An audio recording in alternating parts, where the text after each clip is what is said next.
Pemusnahan jutaan batang rokok ilegal dan ribuan botol minuman beralkohol ilegal ini digelar halaman parkir Pelindo 4 Makassar.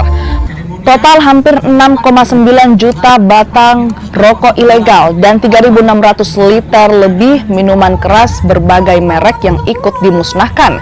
Selain itu ada juga ratusan ribu botol parfum ilegal tanpa cukai yang ikut dimusnahkan. Barang sitaan ini umumnya didapatkan dari Bandara Sultan Hasanuddin Makassar dan pelabuhan di wilayah Sulawesi Selatan.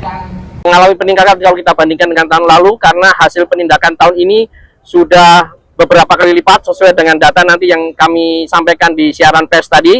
Kita sudah meningkatkan pengawasan dan berkomitmen terus untuk menjaga wilayah kita dari beredarnya barang-barang ilegal. Terus apakah ada tersangka yang diperoleh dari pemilik-pemilik barang ini?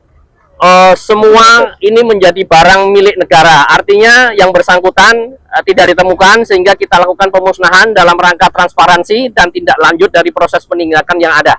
Temuan di mana ini Pak? Bandara atau pelabuhan Pak? Ini temuan di seluruh wilayah kerja Sulawesi bagian selatan, khususnya di Makassar. Jadi ada Sulawesi Selatan, ada 2, ada Kanwil, ada kantor pengawasan dan pelayanan Bea Cukai Makassar.